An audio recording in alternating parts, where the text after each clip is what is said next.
Hi, welcome to my lab, aka my kitchen. There are a lot of scientists right now who are still trying to do research in not the most ideal conditions. You guys are learning in not the most ideal conditions, but that doesn't mean that you can't do science where you are and with what you've got. Our inquiry lab this year is based on the prompt of you're going out for one of the hikes that I've recommended and you want to take an apple as a snack, but you're like me and you don't like biting into an apple. You like to have slices.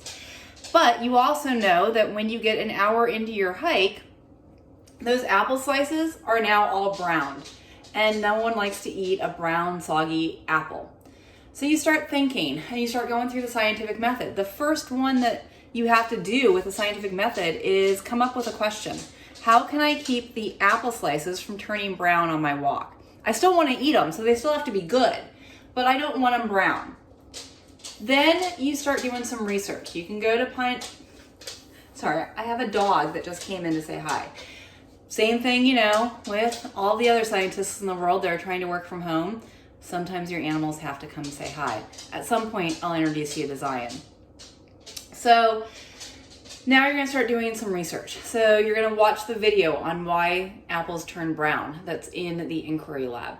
You are going to maybe go to Pinterest, see if any moms who've packed lunches know the answer to that solution.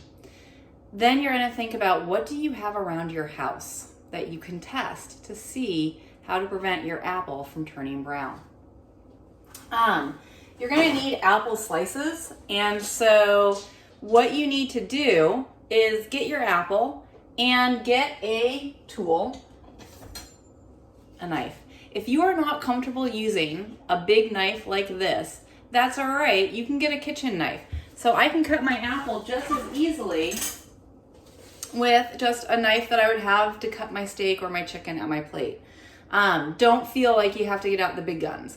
If you're not comfortable cutting with either, that's okay. We've all been sheltered in our life. At that point, you can go ahead and have a parent or a guardian help you. Remember, like with any of our experiments, before you start, you need to ask permission from your parent or guardian. You need to make sure that your workspace is clean and that when you are done with your workspace, you leave it better than you found it. All right, so I'm going to take my apple, take my knife, and I'm going to put my apple into eighths. That's going to give me a very reasonable slice. Now, if in your grocery list, mom only brought home one apple, but you're going to have to do multiple replicates at multiple dilutions or strengths of whatever liquid you choose, you can take your apple slice and you can cut it again in half and have smaller pieces. That's okay. What you're going to measure is the time it takes for this apple to turn brown. So the first thing you would do is take 3 little pieces of apple and leave them out and figure out how long from the time you sliced it to the time it turns brown. That's your control. Then you want to see if any of your dilutions of whatever you choose shorten the amount of time it takes for it to turn brown. So now you're thinking, okay, what could I use? You're going to go to maybe you have a cabinet like this in your household where your mom's got sugar and your mom's got salt and vinegar. I don't know, oiled apples don't sound good, but maybe apples with balsamic vinegar? I don't know. Then maybe you go to your fridge. All right, now here's the inside peek. Not everyone gets to see Mrs. Beeman's fridge. And you think, all right, what have I got in here? Well, maybe milk. Any of you guys athletes? I drink Nuun. I just got done with a really hot 100-degree run. So maybe the Nuun would do it. Maybe soda. What I'm going to ask you to do is use the things that you've got in your household. So what does your mom already have on hand that she's going to let you use for this experiment? You're going to start with some measuring. Now, we don't have scales and we don't have graduated cylinders at home, but what we do have is measuring cups. Initially, you're going to start with your solution at 100%. So like, let's say I do milk, because I just happen to see it right here.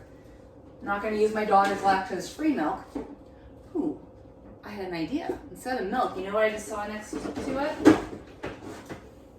juice. Now, apples and apple juice, that wouldn't change the taste much, right? So I'm going to start by putting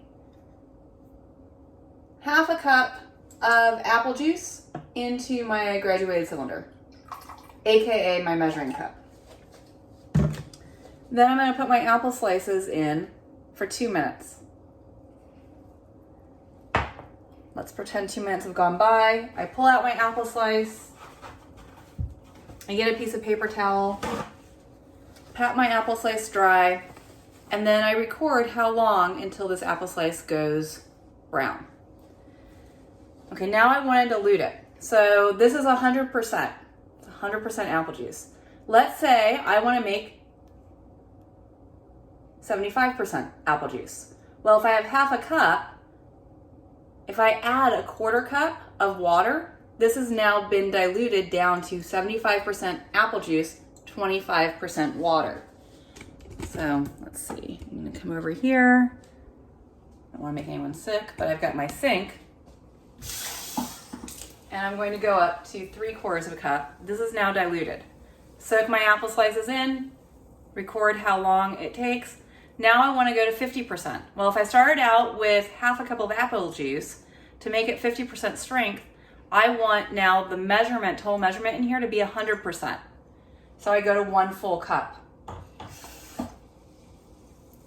Now this is 50% apple juice, 50% water. The reason why I'm showing you all of these measurements and I'm not making you figure it out is because we want to save on your grocery bill, right? I only use half a cup of apple juice for this entire experiment. I start with it at 100% and then I dilute from there. All right, guys, this is where I turn you loose. Come up with your experiment. Try and figure out how are you going to make your apple slices last for the hike and still be edible at the end. If you're using something like apple juice, obviously I can eat the apple with the apple juice on it. That's the fun part of this experiment. Last reminder, leave your kitchen as clean or cleaner than you found it. If after you're done with your experiment, you put everything away that you used, and then maybe you do mom and dad's dishes, maybe you put away some of the stuff that's in the strainer, maybe you wipe down the counters for them, they're gonna be really appreciative. Happy science. Bye, guys.